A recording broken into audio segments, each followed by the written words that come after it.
여러분 지난 5일 동안 잘 지내셨습니까? 예, 감사합니다. 오늘도 기도 자리에 나오셔서 함께 기도하니 참 감사드립니다. 오늘 말씀은 우리가 잘 아는 대로 이스라엘 백성이 금송아지를 만든 사건입니다. 제가 수년 전에 금요 기도회 때 이 금송아지 사건 가지고 한 6번인가 7번 설교를 한 적이 있었어요. 그런데 하나님 말씀은 이 살아있는 말씀이 틀림없는 게 또 말씀을 묵상하다 보니까 그때 전하지 못했던 설교 내용들이 또 제 눈에 들어오는 겁니다. 그래서 오늘 그 말씀을 다시 한번 전하러 갑니다. 특별히 오늘 말씀은 가벼운 주제는 결코 아닙니다. 무거운 주제가 될 것 같아요. 그 무거운 주제를 가볍게 설교하면은 이게 또 설교가 떨어지고, 또 무겁기 때문에 또 무겁게 설교하면은 또 부담이 되고 피차 부담이 될 그런 설교 내용인데요.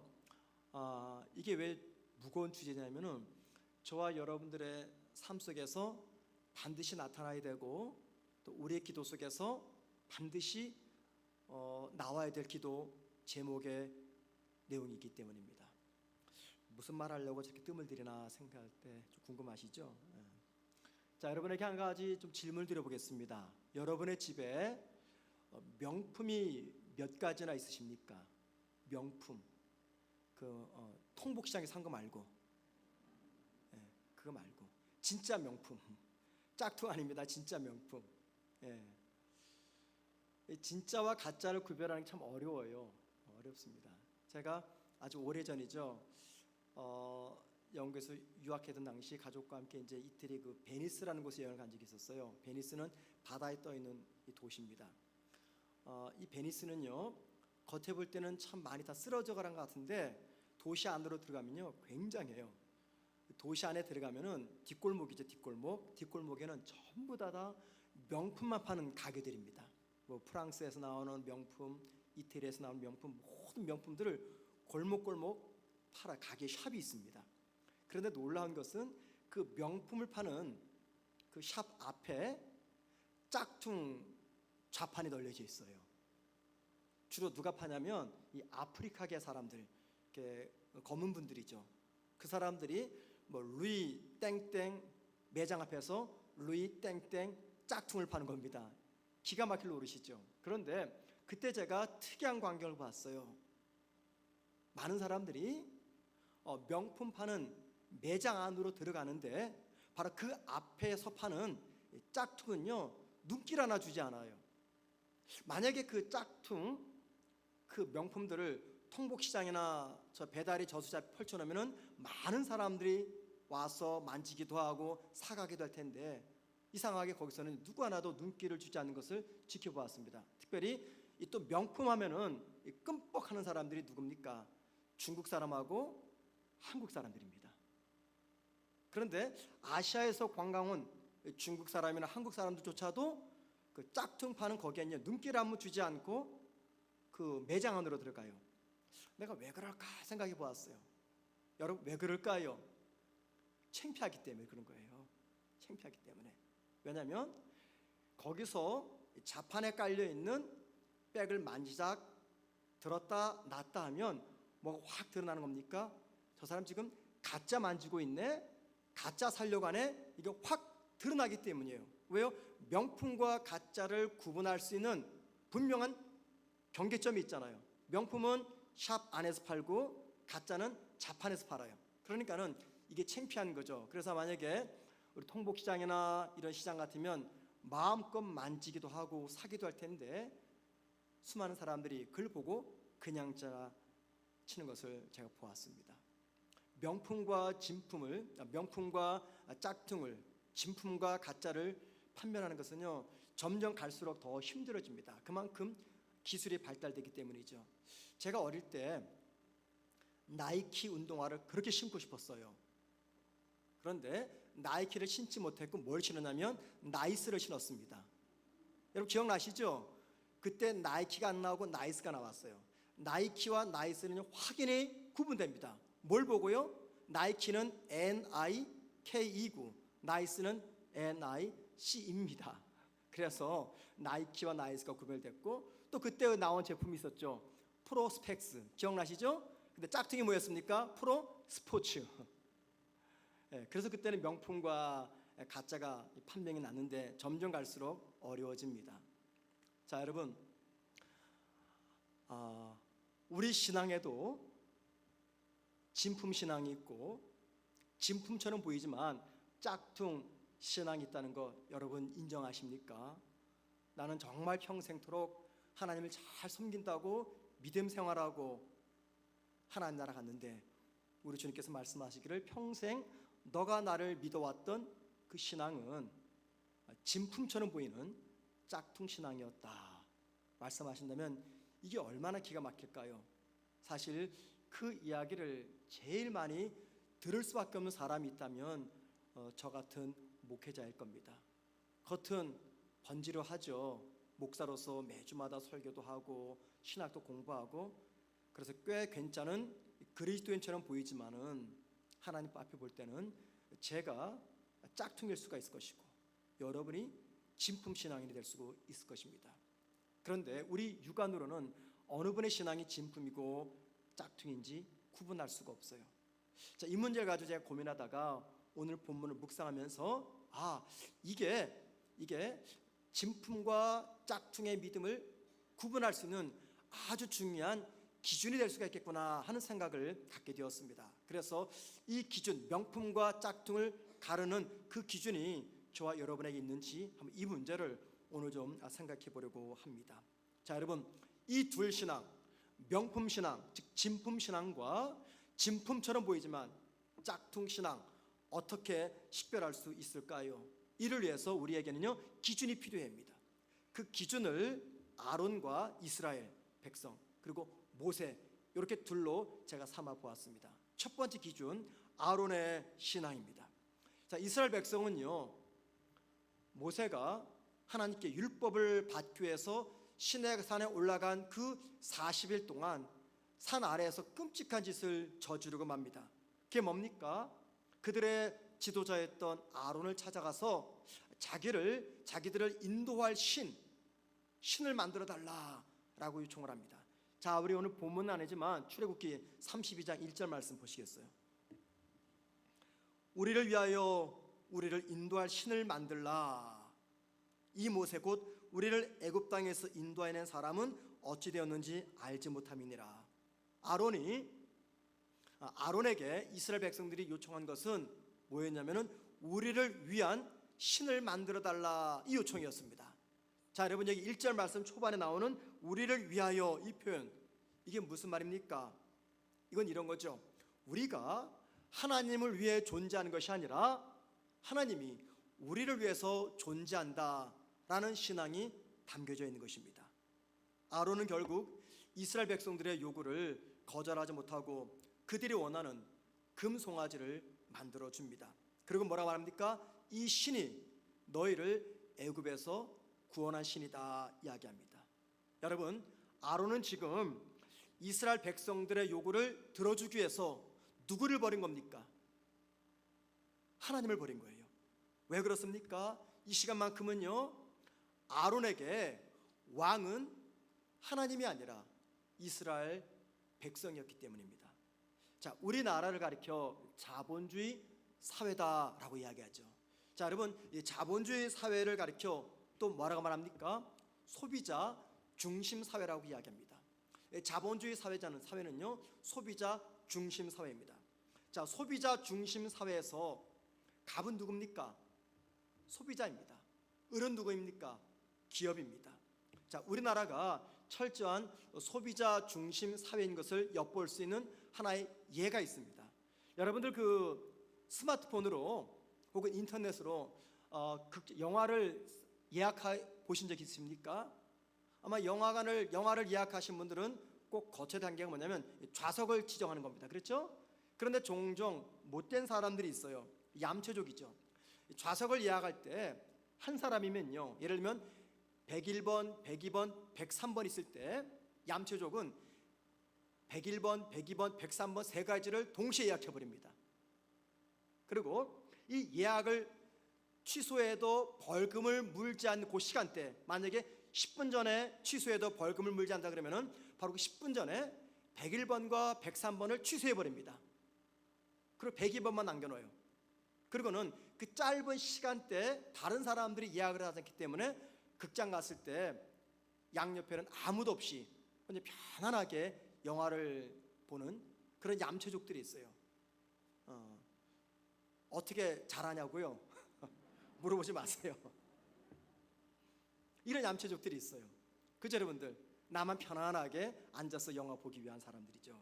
여러분, 극장 측에서 이거 모를까요? 다 압니다, 여러분. 다 알아요. 그런데 어쩔 수 없어요. 왜 그렇습니까? 우리 사회가 소비자 중심 사회이기 때문이에요. 소비자들은 서비스가 조금만 마음에 들지 않거나 또 불쾌하거나 그렇게 버리면은 SNS에서 글을 올려가지고 해코지를 합니다. 그러다 보니까는 모든 기업들은 어쩔 수 없이 소비자 욕구에 충실할 수밖에 없어요. 그럼 누구만 고생합니까? 일하는 근로자들, 종업원들만 고생을 하는 것이죠. 여러분, 이스라엘의 지도자였던 아론, 그의 신앙은요 소비자 중심의 신앙이었습니다.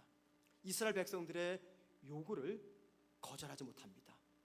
대신에 하나님을 버립니다. 이스라엘 백성들의 요구를 충족시켜주기 위해서 하나님을 버려버려요. 왜 그렇습니까? 그 순간 아론에게 중요한 것은 하나님의 영광이 아닌 이스라엘 사람과 자신의 영광이었기 때문입니다. 그 이유는 아론에게 중요한 것은 하나님이 아닌 이스라엘 백성들이었어요. 아론에게 하나님은 왕이 아니라 이스라엘이 왕이었기 때문입니다. 그런데 여러분, 한번 가만히 생각해 보세요. 우리 교회 안에서도요 소비자 중심의 신앙, 즉 아론의 신앙이 팽배합니다. 그래서 하나님의 뜻과 하나님의 영광보다도 교인들의 욕구에 맞추어서 가는 이 소비자 중심의 신앙 공동체가 점점 되어가고 있는 것이 현대교회의 모습입니다. 그리고 이 일을 앞장서서 선두 지휘하는 사람이 있다면 저희 같은 목회자입니다. 목사의 목회, 목사의 설교가 어느 순간부터 하나님의 영광과 하나님의 뜻보다도 교인들의 욕구, 교인들의 필요, 교인들의 목소리를 들어주고 있기 때문이죠. 저도 마찬가지입니다. 저도요 매 주일마다 설교 원고를 썼다가 지웠다가 썼다 지웠다 합니다. 왜 그럴까요? 어떤 내용을 쓰면은 자연스럽게 떠오르는 교인이 있어요. 그럼 지워버립니다. 이거 잘못 썼다간 그분 오해하겠다. 지워버려요. 매주 설교할 때마다 이런 일을 거칩니다. 저만 그럴까요? 아닐 겁니다. 아닐 거예요. 많은 설교자들이 저와 같을 겁니다. 목사가 하고 싶은 목회 방향이 있어요. 아무리 기도해도 이게 하나님 기뻐할 것 같아요. 그런데 교인들이 목사님 그거 왜 합니까? 귀찮게. 그래 버리면 목사가 교인들과 갈등하기 싫으니까는 그럼 하지 말죠 하고 덮어버립니다. 그러면서 하나님이 원하시는 목회가 아니라 성도들이 원하고 성도들의 필요와 성도들의 욕구를 따라가는 목회를 합니다. 그러다 보면 자연스럽게 이 교회는 하나님 중심이 아니라 사람 중심으로 흘러가고 있는 거죠. 이게 상당히 많은 목회자와 교회들의 고민거리입니다. 그런데 여러분, 목회만 그런 거 아니에요. 잘 들어보세요. 성도들의 기도 역시도 소비자 중심의 기도로 변질이 되어 가고 있습니다. 어떻게 할 수 있을까요? 자, 여러분, 한번 정직하게 여러분의 평소 기도 내용을 점검해 보세요. 여러분의 기도에는 하나님의 뜻과 하나님의 영광을 구했던 기도가 얼마큼 있습니까? 하나님의 뜻과 하나님의 영광을 위해서 기꺼이 나의 뜻, 나의 유익을 내려놓았던 그 기도가 얼마나 됩니까? 우리 기도의 전부는 다 나의 원함을 구하는 기도입니다. 그리고 그렇게 내가 원하는 것을 하나님께 구하는데 하나님이 들어주지 않으면 어떻게 해요? 하나님께 실망을 하는 거예요. 그럼 어떻게 합니까? 이스라엘 사람들처럼 하나님이 아닌 다른 금송아지를 만들어 버리는 거예요. 그러면서 하나님은 내 기도를 듣지 않고 나를 힘들게 하시는 분이라고 결론을 지어놓고 하나님 향해서 등을 돌려버립니다. 여러분, 이 기도는요 철저히 소비자 중심의 기도입니다. 기도하는 사람이 왕이에요. 그래서 하나님도 어쩔 수 없이 왕인 내 기도를 따라와야 돼요. 나의 욕구, 나의 원함이 중요하지 하나님의 뜻, 하나님의 원함은 하나도 중요하지 않습니다. 바로 이 기도가 누구의 기도냐면 바로 아론의 기도였고 이스라엘 백성들의 기도였습니다. 미국 워싱턴의 한인교회에서 목회하는 유응열 목사님이 계세요. 제가 한 2달 전에 그분의 이야기를 들었습니다. 설교 시간에 어느 집회에 가서 그분이 그런 얘기를 해요. 미국 워싱턴에서 목회를 하다 보니까는 여러 군데에서 또 큰 교회거든요. 한인교회인데 모임에서 초청을 한다 그래요. 어느 날 미국 상원의회에서 의회를 시작하기 앞서서 지역의 목사를 불러다가 기도하고 시작하는데 이 유응열 목사님에게 미국 상원의회에서 의회를 시작하는 오프닝 기도를 해달라고 부탁을 했다는 겁니다. 자, 그러면서 의장이 유응열 목사님에게 이렇게 부탁을 하셨대요. 목사님, 기도는 하되 기도 끝 무렵에 예수님의 이름으로 기도합니다 라고는 기도하지 마세요. 대신에 모든 신들의 이름으로 기도합니다 라고 기도해 주세요 라고 제안을 했다는 겁니다. 왜냐하면 의회의 지침사항에 이게 들어있기 때문이에요. 여러분 기가 막히지 않습니까? 목사를 불러다가 기도를 부탁하면서 기도 마지막에는 예수님의 이름으로 기도합니다 하지 말고 모든 신들의 이름으로 기도합니다 라고 기도해 주세요 라고 하는 제안이 이게 얼마나 헛맹랑하고 어이가 없습니까? 이 유 목사님은 그냥 보란듯이 마지막에 예수님의 이름으로 기도합니다 라고 했다고 합니다. 그랬더니 이것이 지역사에 보도가 되었대요. 그리고 많은 지역 정치인과 목회자들에게 용기와 격려를 받았다고 합니다. 여러분, 모든 신들의 이름으로 기도합니다. 이게 뭡니까? 이게 바로 소비자 중심의 짝퉁 신앙이에요. 이게 바로 아론과 이스라엘 백성들의 신앙이었습니다. 하나님의 뜻과 원함보다도 자신들의 유익과 자신들의 뜻과 자기들의 영광을 구하는 신앙, 이게 바로 짝퉁 신앙이죠. 자, 이에 반해서 모세 신앙은 어떻습니까? 자, 모세가 40일 만에 이제 산에서 아래로 내려옵니다. 자, 내려와 보니 기가 막힐 현상이 눈앞에 펼쳐집니다. 이스라엘 사람들이 하나님이라는 이름 하에 금송아지를 만들어 놓은 거예요. 이 광경을 보았던 모세가 엄청 화가 났어요. 그런데 여러분, 모세보다 더 화가 난 분이 있어요. 하나님입니다. 하나님께서 너무너무 화가 났어요. 자, 오늘 본문 9절 말씀 보시겠습니다. 여호와께서 또 모세에게 이르시되 내가 이 백성을 보니 목이 뻣뻣한 백성이로다. 이 백성이 목이 뻣뻣하다, 이 말, 이게 무슨 말입니까? 한마디로 말해서 저놈들은 안 되겠다 그 말이에요. 목이 뻣뻣하다 그 말은 저놈들은 더 이상 안 되겠다 그 뜻이에요. 자, 그러면서 하나님은 모세에게 한 가지 엄청난 제안을 하십니다. 그 다음 절인 10절 말씀 보십시다. 보세요. 그런즉 내가 하는 대로 두라. 내가 그들에게 진노하여 그들을 진멸하고 다 죽여버리겠다 그 말입니다. 그런데 그 다음 말이 기가 막혀요. 뭐라고 말합니까? 너를 큰 나라가 되게 하리라. 하나님이 모세에게 제안을 하는데 무슨 제안합니까? 금송아지 만들었던 저 인간들 내가 다 죽여버리고 모세, 너와 새로운 계약을 맺겠다. 그 계약이란 내가 너를 새로운 민족의 조상이 되게 하겠다. 이런 제안을 하나님께서 모세에게 하셨습니다. 자, 여러분, 여기서 질문 하나 드립니다. 만약에 하나님이 이런 제안을 여러분에게 하신다면 여러분 어떻게 하시겠어요? 아이고, 하나님, 그렇게 해주시면 저야 황송하지요. 제가 능력도 없고 또 그런 마음이 아직 덜 준비되었지만 하나님께서 하라 하시면 내가 기꺼이 하겠습니다. 하나님, 저에게 조금만 능력 주세요. 그러면은 하나님을 버리고 금송아지 만든 저 짝퉁 신앙인들 다 죽여버리고 제가 반드시 명품, 진품 기독교를 만들어내겠습니다 라면서 하나님의 제안을 수락하지 않겠습니까? 그런데 여러분, 모세는 이렇게 대답하지 않고 이런 지하에 하나님의 제안을 거절해버립니다. 왜 그럴까요? 그 이유가 그 다음 절에 11절, 12절, 13절 나오는데 먼저 11절 말씀 다 같이 봅니다. 한 목소리로 시작. 모세가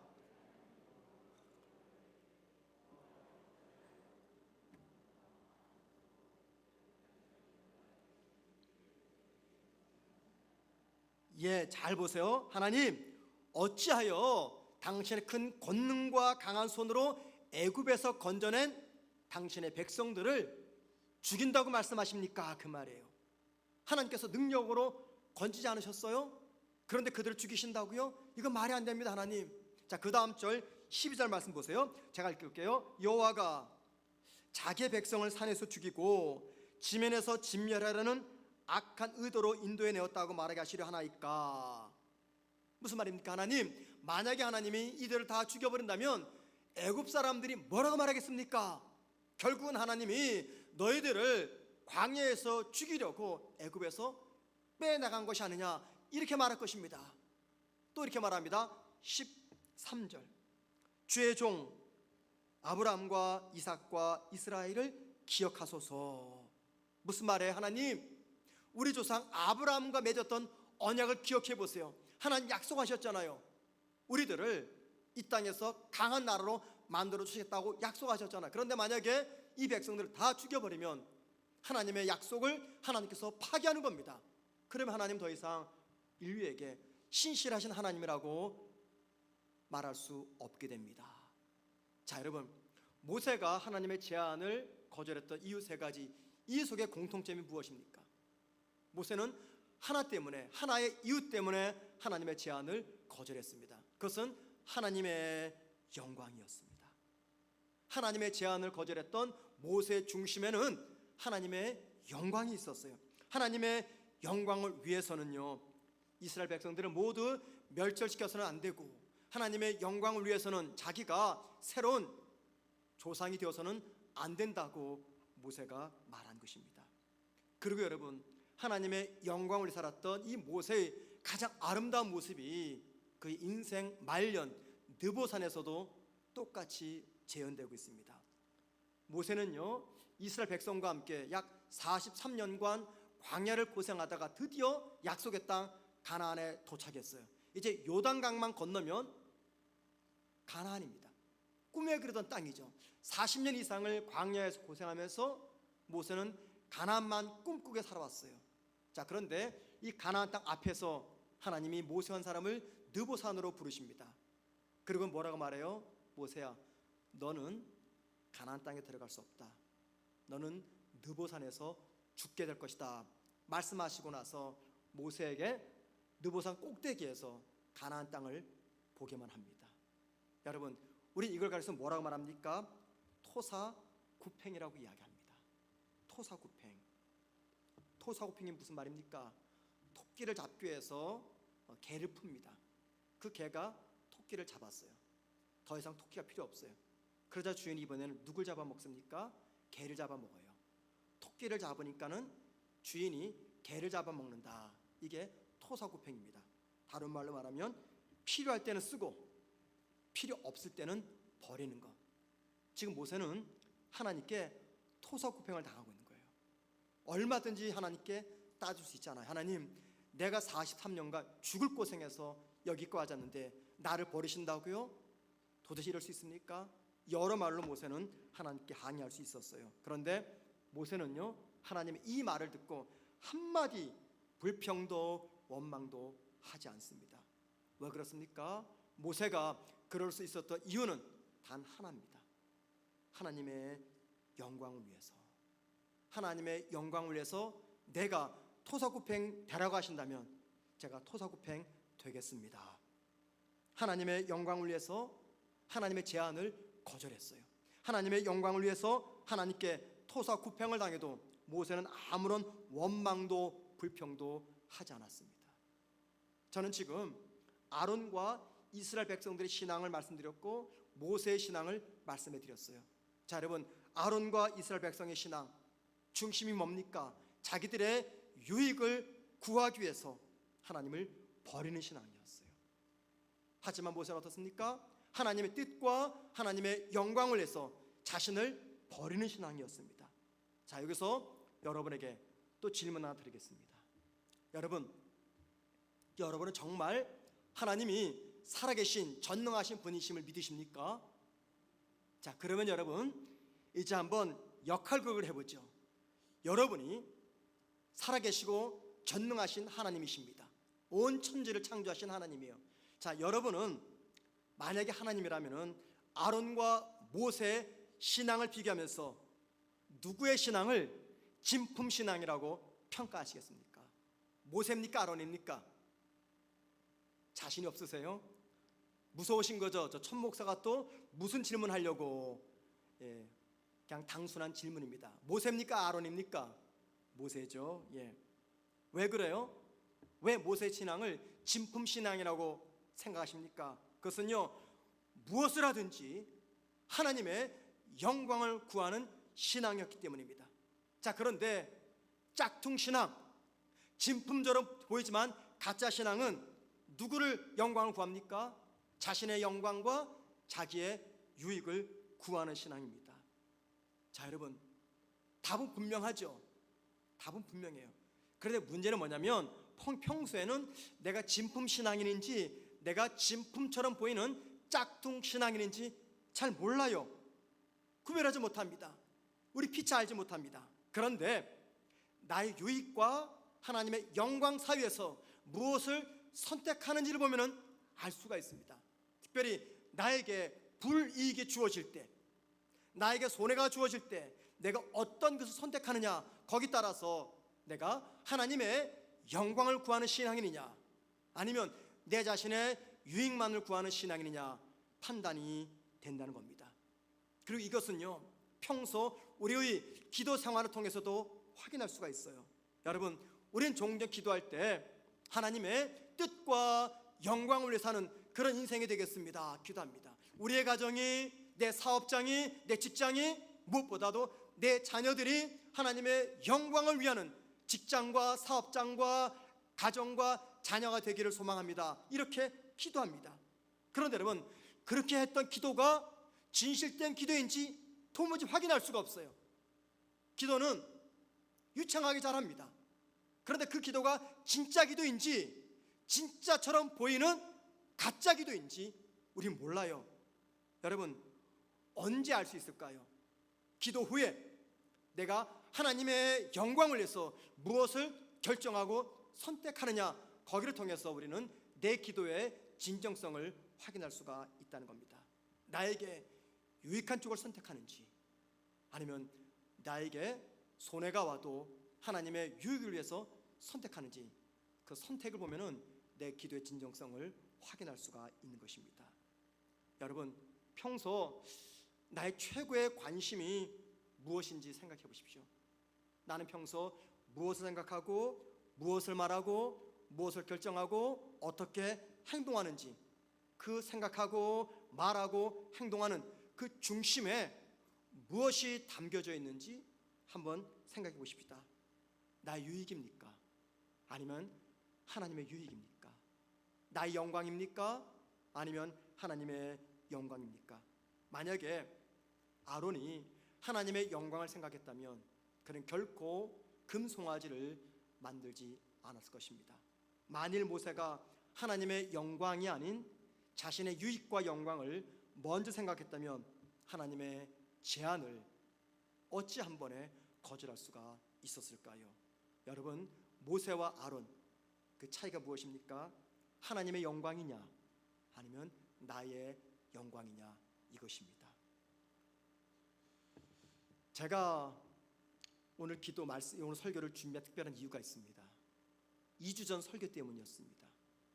2주 전 설교를 하고 제 마음이 편치 않았어요. 자, 2주 전 설교 주제가 뭔지 아십니까? 아이고, 목사님, 바랄 것을 바라십시오. 조금 전에 들었던 내용 다 까먹었는데. 참고로 2주 전 설교 주제는 야베스 기도였습니다. 기억나시죠? 야베스 기도. 그 야베스 기도를 가지고 제가 막 그냥 열심히 설교를 했는데 돌아서 생각하니까는 이게 기독교의 전부가 아닌데, 그런 생각이 들었습니다. 여러분, 야베스 기도가 어떤 기도입니까? 역대상 4장 10절 말씀 한번 다 같이 우리가 한번 읽어봅니다. 시작.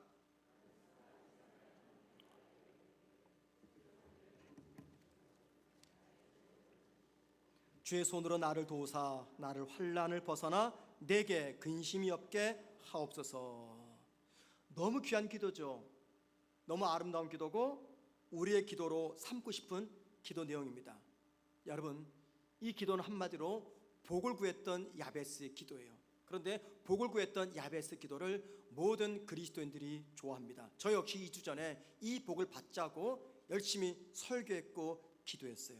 그런데 여러분, 중요한 것이 있습니다. 뭐냐면 우리가 예수를 믿으면서 평생 야베스의 기도에만 머물러서는 안 된다는 것입니다. 만일 평생토록 물질의 복, 명예의 복, 건강의 복, 자식의 복, 자손의 복을 구하는 야베스의 기도만 한다면 결코 우리의 신앙은요, 하나님 인정하시는 진품 신앙이 될 수가 없기 때문입니다. 왜 그렇습니까? 이 야베스 기도는요, 하나님의 영광이 아닌 나의 유익과 나의 영광만을 구하는 기도이기 때문입니다. 만약에 우리의 기도가 이 야베스 기도에 머물러만 있다면 여러분, 그 단계에서 모세의 기도까지 나아가셔야 됩니다. 하나님께서 나에게 물질의 복, 자손의 복, 땅의 복, 명예의 복, 모든 것들을 준다고 제안하실 때 하나님의 영광 때문에, 하나님의 뜻 때문에 기꺼이 그 모든 것들을 거절할 수 있는 그 모세의 기도까지 우리가 나가야 됩니다. 그런데 여러분, 우리가 하는 기도 대부분 어떤 기도입니까? 하나님, 제가 당신께 내 삶을 드려서 헌신하겠습니다. 그러니 하나님, 저에게는 물질의 복, 합격의 복, 건강의 복을 주십시오. 만일 그러지 않으면 나는 당신을 다른 신으로 바꾸겠습니다. 하나님, 제가 시험에 떨어지고 제가 가난하고 제가 질병에 빠지면 하나님의 영광 가려집니다. 그러니 제가 필요한 것들을 채워주시고 나에게 제공해 주세요. 여러분, 이렇게 기도하는 그 기도 중심에는 무엇이 담겨져 있습니까? 우리는 소비자고요, 하나님은 소비자 요청에 언제든지 즉각적으로 들어줘야 될 기업입니다. 우리는 왕입니다. 하나님은 종인 거죠. 거기에는 하나님의 의도, 하나님의 뜻은 전혀 들어갈 틈이 없는 겁니다. 성도가 걸어가는 신앙의 길을 가리켜서 좁은 길이라고 하고, 그리고 십자가의 길이라고 이야기합니다. 왜 그렇습니까? 그것은요, 신앙의 길은 전적으로 나의 유익과 나의 영광을 구하는 길이 아니라 하나님의 유익과 하나님의 영광을 구하는 길이기 때문입니다. 그리고 하나님의 유익과 하나님의 영광을 구하는 그 길은 걸어가기가 너무나 힘이 듭니다. 나의 유익을 내려놓고 하나님의 유익을 먼저 구한다는 것은 보통 힘든 일이 아닙니다. 그래서 주님은 믿음의 길을 십자가의 길이라고 말씀하셨어요. 우리가 이 세상을 살면서 만나는 문제는 크게 두 종류의 문제죠. 첫째는 나의 실수와 나의 잘못으로 찾아오는 고난이죠. 예를 들면 나의 게으름, 나의 도박으로 인한 경제적 위기, 나의 잘못과 실수로 찾아온 고난입니다. 두 번째 고난은 다른 사람들의 잘못과 실수로 찾아오는 고난이죠. 예를 들면 우리가 전혀 관계없는 러시아와 우크라이나 사이에 전쟁이 벌어졌어요. 이것 때문에 우리가 겪는 고난입니다. 그런데 여러분, 그리스도인들에게는 또 하나의 고난이 있어요. 그것은 나는 아무런 잘못 없는데 하나님의 영광 때문에 내가 자발적으로 그 고난을 선택하는 것입니다. 누구의 잘못도 아닙니다. 내 잘못도 아닙니다. 단지 이유가 있다면 하나님의 영광과 하나님의 유익을 위해서 내가 기꺼이 고난의 자리로 나아가는 고난이 있다는 것입니다. 하나님께 영광이 된다면 나는 기꺼이 손해도 보고 억울함도 당하는 고난입니다. 하나님께 영광이 된다면 나의 무고함을 밝히기보다도 그냥 억울한 누명을 쓰고 살아가는 것입니다. 주님의 영광을 위해서 자신의 가장 소중한 것을 포기하는 것은 정말 어렵습니다. 주님의 영광을 위해서 자신이 누리고 즐길 수 있는 것을 포기하는 것도 어렵습니다. 주님의 영광을 위해서 진실을 밝히기보다도 내가 그냥 억울한 누명 쓰고 모욕 당하는 것은 정말 어렵습니다. 주님의 영광을 위해서 나의 보장되고 안정된 길을 버리는 것도 대단히 어렵습니다. 주님의 영광을 위해서 복을 구하기보다 고난을 구하는 것 역시 대단히 어렵습니다. 그런데 여러분, 하나님의 영광을 위해서 모든 것들을 포기했던 모세의 삶의 결말을 기억하십시오. 하나님께서 그런 모세를 어떻게 대하셨습니까?